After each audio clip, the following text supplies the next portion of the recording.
Right. Well, where this drama is being played out is in countries and economies and towns where we've seen what happens when the altcoiners come in and they milk the market and they bilk the market. And we're seeing that played out in the DeFi space. So what these guys have done is they'd have to go to far afield, to little countries in Africa now that maybe haven't heard about what's happening in the DeFi space yet, and they're picking their pockets. So they're just fanning out to wherever they can find suckers, whether it's Sango Coin or any of these other DeFi or ICOs or altcoins, they're all terrible.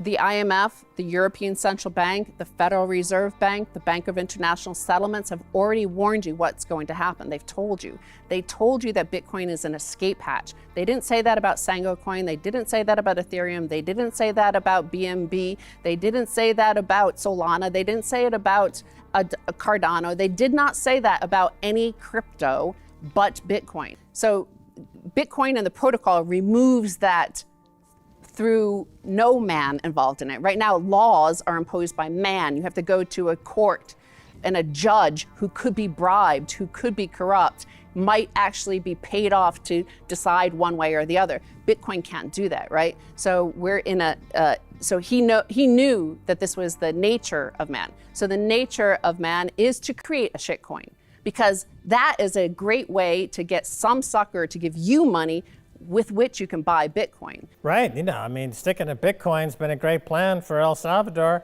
I just checked out the latest tourism numbers. They're booming, they're off the chart.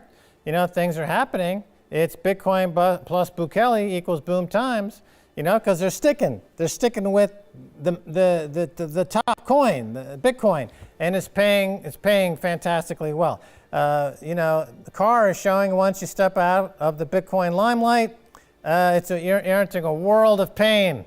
Right. Sango is blood. So it's a blood sucker coin. It's the vampire coin. The Central African Republic, I believe, is the second poorest country in the world.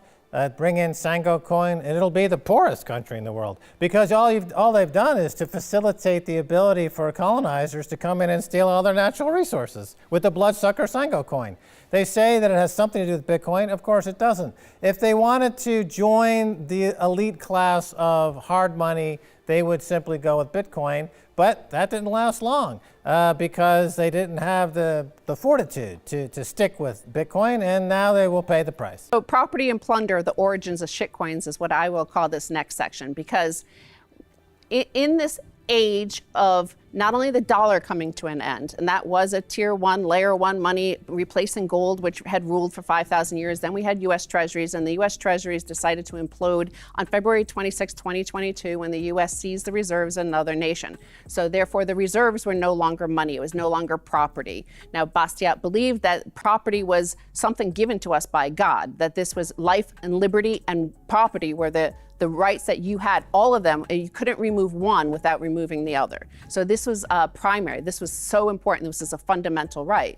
So when we look at, we've obviously talked about El Salvador and adopting the Bitcoin standard as unseizable, unconfiscatable, censorship-resistant property of the nation. Let's look at what happened with the Central African Republic and the importance in this day of inflation, which is a form of plunder. It is printing money. The US gets to print money, and the other nations next to it, like Japan and Europe, get to print money as well, and basically seize the resources of other regions of the world for free, essentially. So we're going to look at what happened to CAR, the Central African Republic, when they announced a Bitcoin standard as well in April. Right away, immediately. Remember, man can work ceaselessly and work hard to build wealth, to build property. That is the origin of property. And then along comes those who do not want to work. They want to just take your money. So Central African Republic launches national cryptocurrency called Sango Coin. Sango Coin will be the next generation currency for the Central African Republic, President Touadera stated in his address. According to President Touadera, Sango Coin will act as the gateway to the natural resources of the Central African Republic. CAR's government previously announced plans to tokenize the country's natural resources, including petroleum, diamonds, and copper. So Sango coin, to me, of course, du sang sounds like it's like blood coin, it's blood money. And it's tied to the resources. They said it gives you access to their resources. But of course, it's an altcoin. It's a cryptocurrency. It's a shitcoin. It's not, there's no proof of work behind it. It's literally proof of stake attached to the natural resources of the economy. Right, well, he's talking about wealth being generated from work. And the problem is these days we have a lot of wealth generated, but there's no work, right? So the so-called altcoin market is without work. The NFT market, there's no work involved. In various other pursuits of Wall Street, it's just workless environment of pushing buttons. This is creating an environment of lawlessness, and it's creating an environment of plunder. Seek to plunder, then they justify it through their laws. But in particular, what I want to talk about in this time where history is starting to rhyme.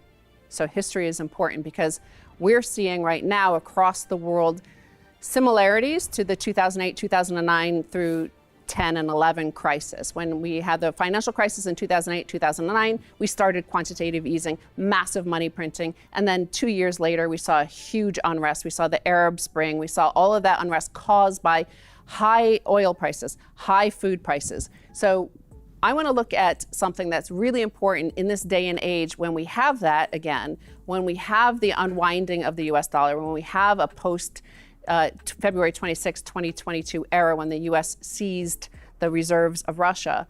What I want to understand, for everybody out there to understand, is property and plunder. This is part of the law, the essay called The Law that Frederick Bastiat wrote in 1850. And he, of course, believed in the right to life, liberty, and property. But when he set out property versus plunder, this definition is really important in this age of hyperinflation and also shitcoins. So he said, man can live and satisfy his wants only by ceaseless labor, by the ceaseless application of his faculties to natural resources. This process is the origin of property. But it is also true that a man may live and satisfy his wants by seizing and consuming the products of the labor of others.